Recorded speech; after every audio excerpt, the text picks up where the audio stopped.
حضرت دو سوالات ہیں کہ ایک تو یہ کہ دکھاوے کے ڈر سے آپ نے ریاکاری کے حوالے سے بھی کلام فرمایا، اخلاص کے تعلق سے ماشاءاللہ،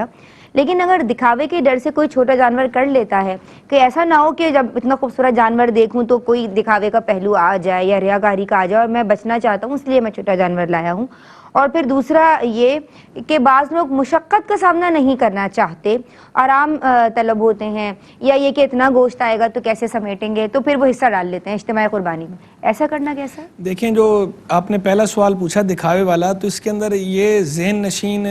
رہنا چاہیے ہم سب کے کہ دکھاوے کے ڈر سے نیک عمل ترک نہیں کرنا چاہیے. دکھاوے کو ترک کرنا ہے، ریا کو ترک کرنا ہے، ریا سے بچنا ہے، نیک عمل کو ترک نہیں کرنا چاہیے. نیک عمل اگر آدمی کوئی کر رہا ہے، وہ ویسے بھی کوئی بھی نیک عمل ہو، قربانی ہو یا کوئی اس کے علاوہ نیک عمل ہو، نیک عمل دکھاوے کے ڈر سے نہیں چھوڑنا چاہیے، نیک عمل کر لینا چاہیے اور دکھاوے سے بچنا چاہیے اور اللہ سے دعا مانگنی چاہیے. تو کوئی اگر بہرحال دکھاوے سے بچنے کے لیے چھوٹے جانور کی قربانی کر لیتا ہے بڑے کی استطاعت ہونے کے باوجود، تو قربانی تو بہرحال ادا ہو جائے گی، لیکن بہتر یہی ہے کہ اگر اسے استطاعت ہے تو وہ اچھا جانور قربان کرے اور دکھاوے سے بچنے کی کوشش کرے اور اللہ سے دعا بھی مانگے. اچھا ٹھیک ہے. دوسرا جو آپ نے پوچھا کہ عبادت، یہ مشقت سے بچنے کے لیے اجتماعی قربانی میں حصہ لینا، تو دیکھیں عبادت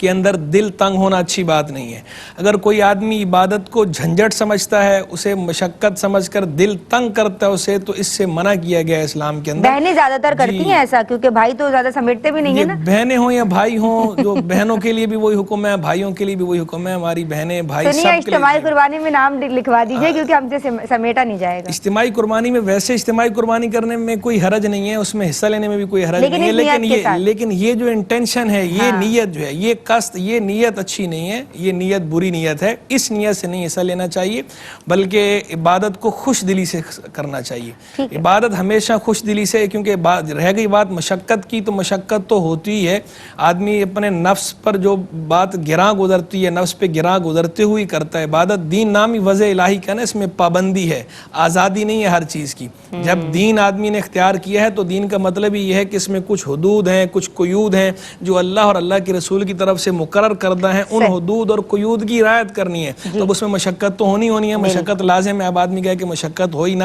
تو حدود و قیود کی رعایت کرنے میں بہرحال مشقت ہوتی ہے، لیکن اس مشقت پر بھی اجر ملتا ہے. تو آدمی اس وقتی مشقت کو نہ دیکھے، بلکہ اس پہ ملنے والے اجر کی طرف غور کرے کہ یہ مشقت تو جاتی رہے گی اور جو اجر ہے وہ ہمیشہ باقی رہنے والا ہے. ٹھیک ہے. حضرت کل عالمہ صفا فاطمہ نے اس تعلق سے رہنمائی فرمائی تھی کہ ہر طرح کی مچھلی کھائی جا سکتی ہے، سی فوڈ کے حوالے سے. ایک سوال مسز ولایت نے کیا تھا، ہم جواب نہیں کل دیا تھا، میں آج آپ سے لینا چاہ رہی ہوں کہ جھینگا کھانا اس کا کیا شرعی حکم ہے سی فوڈ میں، اور دوسرا یہ کہ کٹا کٹ جو منگوایا جاتا ہے یا بنایا جاتا ہے دیگر ریسٹورنٹ میں، تو اسے کھانا کیسا ہے؟ دیکھیں، جہاں تک جھینگے کی بات ہے تو جھینگے کے بارے میں علماء کا اختلاف ہے.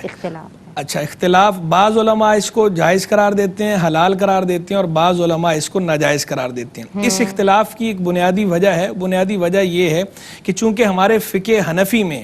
حنفیہ کے ہاں مچھلی کے سوا ہر قسم کا دریائی جانور حرام ہے، جائز نہیں. تو جھینگے کے بارے میں اصل اختلاف یہ ہے کہ جھینگا مچھلی ہے یا نہیں. تو جن علماء کی تحقیق یہ ہے کہ جھینگا مچھلی ہے تو وہ اسے کھانے کی اجازت دیتے ہیں، وہ اسے جائز اور حلال قرار دیتے ہیں. جن علماء کی تحقیق یہ ہے کہ جھینگا مچھلی نہیں تو وہ اس کو ناجائز قرار دیتے ہیں. اور جہاں تک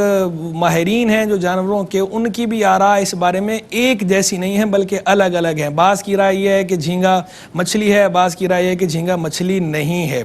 اعلیٰ حضرت امام اہل سنت امام محمد رضا خان رحمہ اللہ نے اپنے زمانے میں جو تحقیق تھی ان کی، اس دور کے حساب سے انہوں نے یہ فرمایا کہ جھینگا مچھلی ہے تو اس کا کھانا بہرحال درست ہے، لیکن اتنا چھوٹا جھینگا کہ جس سے آلائش دور نہ کی جا سکتی ہو، اسے کھانا مکروہ تحریمی ہے.